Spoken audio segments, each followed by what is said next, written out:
Investments investments की term सुनते ही लोगों के दिमाग में स्टॉक मार्केट के बारे में बहुत सारी नेगेटिव चीजें आती हैं, जैसे कि मार्केट बहुत हाई पे है, यहाँ से इन्वेस्ट नहीं करना चाहिए, मार्केट आगे जाके क्रैश हो जाएगा तो हमारे इन्वेस्टमेंट का क्या होगा, या हमारे पास उतना बड़ा पैसा नहीं है कि हम इन्वेस्टमेंट्स करें। तो ये सारी चीजें किस हद तक सही है या गलत है, हम इस वीडियो में क्लियर करते हैं। हाय, मेरा नाम है नेहा और आज इस टॉपिक में हमारे साथ बात करने के लिए है मिस्टर शिवाल रस्तोगी, जिन्होंने 10,000 से ज्यादा लोगों को हेल्प किया है उनका वेल्थ क्रिएशन करने में। आइए उनसे जानते हैं। Let's start the video. Hello everyone, hello sir, welcome to the video. Hello sir, आज का हमारा वीडियो है कुछ कॉमन क्वेरीज और क्वेश्चंस पे जो लोगों को दिमाग में होते हैं जब भी इन्वेस्टमेंट का सवाल आता है। तो सबसे कॉमन क्वेश्चन यह है या डाउट कह सकते हैं, लोगों को लगता है कि अब मेरी एज नहीं है इन्वेस्टमेंट करने की। लोग जैसे ही 30 या 35 क्रॉस करते हैं तो उनको लगता है कि अब क्या होगा इन्वेस्टमेंट्स करके। तो क्या सर कोई वाकई में ऐसा है, इन्वेस्टमेंट्स की कोई एज होती है? इसका सीधा सा एग्जांपल वॉरेन बफेट को ले सकते हैं जी। वॉरेन बफेट में ऐसे कई सारे शेयर्स हैं जो उनके 81-82 ईयर्स ओल्ड जब वो थे तब उन्होंने इन्वेस्ट किया और उसमें भी वेल्थ क्रिएट हुई। सो ऐसा कुछ नहीं है एज फैक्टर, मेन चीज़ होती है कन्विक्शन। लोगों को कन्विक्शन नहीं आता और उन्हें ये बिलीव नहीं आता है कि मार्केट में अर्निंग्स हो सकती हैं या नहीं हो सकती हैं। देखिए, जो कहावत है ना, दूध का जला छाछ भी फूक फूक के पीता है। तो बहुत सारे ऐसे सिनेरियोज हुए हैं, बहुत सारे लोग इस मार्केट से पीड़ित हैं कि उन्हें गलत डायरेक्शन दिया गया जिसकी वजह से उनका कैपिटल लॉस हुआ, या फिर जो हमारे साथ में रहने वाले लोग हैं उनके एक्सपीरियंसेस खराब रहे और उसकी वजह से वो अपना डिसीजन थोप देते हैं दूसरे लोगों के ऊपर कि भाई नहीं, मार्केट तो अच्छा काम नहीं करती है, मार्केट में कभी पैसा नहीं बनता और मार्केट में इन्वेस्ट करने के लिए जाना ही नहीं है। तो ये सब सिनेरियोज जो हैं वो हमारे दिमाग में चलते हैं। इनकी वजह से हम ये सोचते हैं कि हमारी उम्र निकल गई है या हम कोई ना कोई बहाना ढूंढते हैं मार्केट से एग्जिट पाने का या मार्केट से दूर रहने का।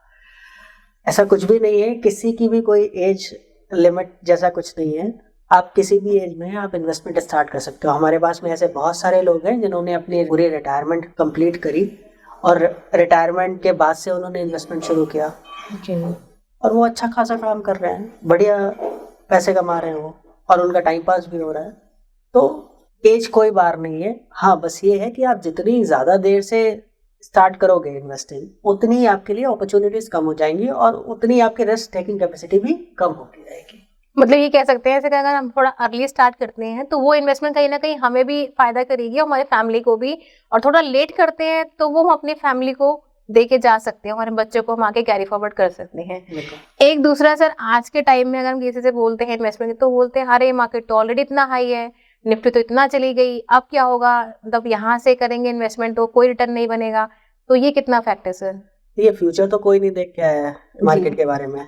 और जब 12,000 पे थी निफ्टी तब भी लोग ये कहते थे कि 7,000 8,000 का जो डाउन मारा है कोविड के सिनेरियो में, वहाँ से 12,000 आ गई, अब तो बहुत बढ़ गई, अब क्या बढ़ेगी इससे ज़्यादा। जी।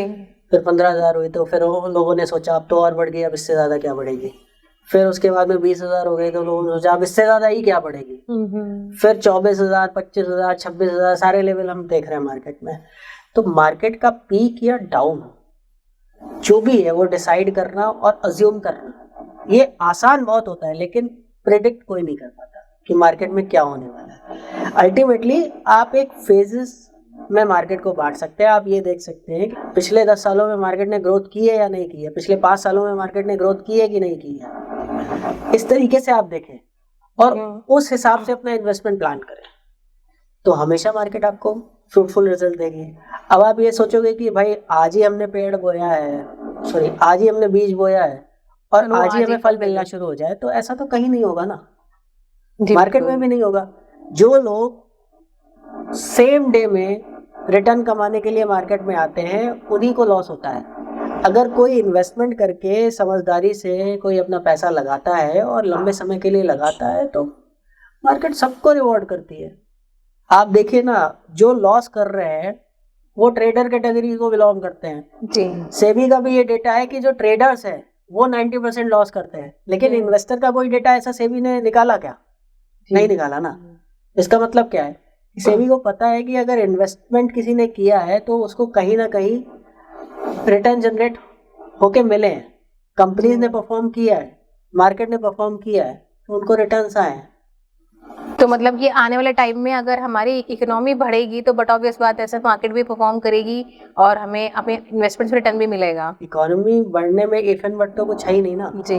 आप सोचो कि आज की डेट में कितना सारा मार्केट चेंज हो गया है जी। ठीक है, हर एक नई नई तरीके की चीजें आ रही है और उनका यूसेज भी आ रहा है साथ में। आज से अगर 20-25 साल पहले कोई आपसे कहता कि एक पानी की बोतल 20 रुपए में बिकेगी तो आप विश्वास करते क्या? नहीं करते सर। हैं? नहीं। जो चीज पूरे वर्ल्ड में फ्री है उसको भी पैक्ड करके बेचा जा रहा है और लोग आराम से वो भी कई तरीके का बेचा जा रहा है सर। बहुत तरीके का पानी भी अलग अलग तरीके का लोग खरीद रहे हैं। 20 रुपए तो मैं आपको मिनिमम बोतल का रेट बता रहा हूँ, ऐसे कई सारे बोतल है जिनका 100 रुपए भी रेट है। जी बिल्कुल सर। तो जब जो चीज फ्रीली अवेलेबल है उसको बेचा जा सकता है तो फिर मार्केट में आप देखो ना कितने सिनेरियोज बिल्डअप हो रहे हैं कि जहाँ पे कंजम्पशन बहुत ड्रास्टिकली चेंज हो रहा है। जी। आगे आने वाले टाइम में जैसा एयर पोल्यूशन चल रहा है तो हो सकता है कि हवा भी बेचने लगे लोग। हाँ हो सकता है बिल्कुल सर। ऐसे कैफेज भी आने वाले हैं, मैं कहीं पढ़ रहा था तो मैंने देखा कि ऐसे कैफेज भी आने वाले हैं जो कि एयर सेल करेंगे। आपको अच्छी ऑक्सीजन चाहिए तो आप वहाँ जाएंगे, 2 घंटे स्पेंड करेंगे और अच्छी ऑक्सीजन लेके आएंगे। ओके तो मतलब यही है कि सर हमें ये कोई किसी भी लेवल पे हमें ये नहीं सोचना कि मार्केट अब इतना हो गई 26 से 30 भी हो जाएगी 35 भी होगी तो वो उसकी ग्रोथ लेवल है जो कि चलते रहेंगे। इसके अलावा सर लोगों का ये रहता है कि हमारे पास तो इन्वेस्टमेंट का नाम सुनते उनको लगता है कि बहुत बड़ा पैसा चाहिए इन्वेस्टमेंट करने के लिए, कि हमारे पास तो अगर होता तो हम इन्वेस्टमेंट क्यों करेंगे, पैसे ही नहीं है। तो इसका क्या सर वो हो सकता है कि किस प्रोडक्ट में कौन कितनी इन्वेस्टमेंट के साथ एंटर कर सकता है? देखिए इन्वेस्टमेंट के लिए कोई क्राइटेरिया फिक्स नहीं है। आप आज एसआईपी करना चाहते हैं तो 500 रुपये पर मंथ से एसआईपी स्टार्ट हो सकती है ठीक है। अगर आप लमसम के थ्रू इन्वेस्टमेंट करना चाहते हैं तो आप 5,000 रुपये से लमसम स्टार्ट करते हैं किसी भी म्यूचुअल फंड में। उसके अलावा आपको स्टॉक्स लेना है तो कोई भी फाउंडेशन नहीं है, आप 500 रुपये का लो, 100 रुपये का लो, 1000 रुपये का लो, 5000 का लो। तो इन्वेस्टमेंट है, बट ये है कि वो इन्वेस्टमेंट लॉजिकल होना चाहिए। तो इन्वेस्टमेंट करने के लिए अमाउंट की रिक्वायरमेंट नहीं होती है, आप किसी भी अमाउंट से स्टार्ट कर सकते हो। लेकिन अगर आपको लॉजिकल इन्वेस्टमेंट करनी है तो वहाँ पे आपको अमाउंट अज्यूम करना पड़ेगा कि कितने से इन्वेस्ट करना है।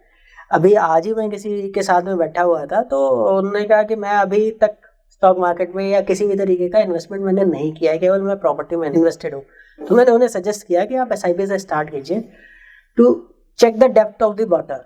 क्योंकि होता क्या है कि अगर आप दोनों पैर डाल दोगे पानी में जी तो आपको पता नहीं चलेगा, आपके ऊपर रिस्क हो सकता है। लेकिन अगर आप एक पैर से चेक कर रहे हो पानी को तो आपको पता है कि हाँ गहराई चेक कर सकते हो, आराम से उसको टेस्ट कर सकते हो कि गर्म है, ठंडा है, क्या है, किस तरीके का और किस तरीके का रिएक्शन होता है आपके ऊपर, आपकी बॉडी के ऊपर। तो इसी तरीके से मार्केट भी है।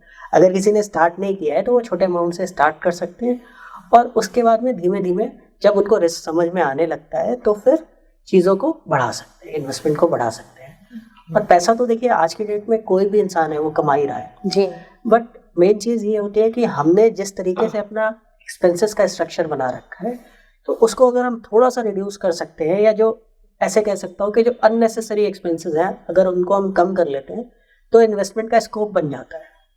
तो यानी कि सर अगर मतलब कोई भी इन्वेस्टमेंट करना चाहता है तो ऐसा नहीं कि उसे लाखों हजारों लाखों की जरूरत है, एज पर देयर सेविंग्स वो स्टार्ट कर सकते हैं, कोई फाउंडेशन नहीं है। तो थैंक यू सर, आपने जो भी क्वेरीज आपने क्लियर करी। काफी लोगों के शायद मन में ये सारे क्वेश्चंस रहते ही हैं कि अब हमारी एज नहीं है या मार्केट बहुत हाई है। और सर एक लास्ट क्वेश्चन और कि लोगों के दिमाग में एक चीज रहती है कि इन्वेस्टमेंट तो स्टार्ट कर लेंगे लेकिन जब हमारा रिडीम करने का टाइम आएगा या मैच्योरिटी का टाइम आएगा उस टाइम पे अगर मार्केट क्रैश हो जाती है या मार्केट में कुछ भी गिरावट आती है तो हमारे इन्वेस्टमेंट का क्या होगा? इसीलिए तो गोल सेटिंग बहुत रिक्वायर्ड है। फाइनेंशियल गोल सेटिंग आप करो और आप ये डिसाइड करो कि आपको कितना पैसा चाहिए, उसकी रिवर्स कैलकुलेशन बैठा के आप अपनी इन्वेस्टमेंट जर्नी स्टार्ट करो। अगर मान लो कि कोई इन्वेस्टमेंट जर्नी जो आपका ईयर्स का टारगेट है उससे पहले कंप्लीट हो जाती है तो वहाँ पे आप विड्रॉ कर सकते हो और उसे सेफ इन्वेस्टमेंट में डाल दो जो आपको लगता है कि सेफ है। ऑल्दो सेफ जैसा कुछ नहीं होता, ठीक है, एफडी करना भी सेफ नहीं होता मेरी नज़र में। बट द थिंग इज अगर आपको लगता है कि आप एफडी में डाल के उस पैसे को सेव कर सकते हो तो एफडी में डाल दो। और जैसे कि मान लो कोई भी सिनेरियो आउटप्ले होने वाला है जहाँ पे आपको ऐसा लगता है कि मार्केट में बहुत बड़ा क्रैश आ सकता है या कोई भी गिरावट आ सकती है और 1-2 महीने का टर्म बचा है आपके टेन्योर का, तो आप वहाँ पे बुक कर लो उसको। बेसिकली होगा क्या, जब आप इन्वेस्टमेंट जर्नी स्टार्ट करेंगे तो आप जो टारगेट्स लेते हैं वो कंजर्वेटिव टारगेट्स होते हैं, ठीक है। लेकिन मार्केट इस तरीके से रिवॉर्ड करता है कि वो कंजर्वेटिवली रिवॉर्ड नहीं करता है और वो टारगेट्स आपके जल्दी अचीव हो जाते हैं। अगर आपने 20 साल का कोई टारगेट लिया है, तो मैंने मार्केट में ये देखा है अपने लिए भी और बहुत सारे लोगों के लिए कि मार्केट वो टारगेट 15 साल में ही पूरा कर देगा आपके लिए। द थिंग इज, क्योंकि जब हम कोई भी इन्वेस्टमेंट अप्रोच लेके चलते हैं तो वहाँ पे हम कंजर्वेटिवली लेके चलते हैं कि मिनिमम इतना रिटर्न आना चाहिए।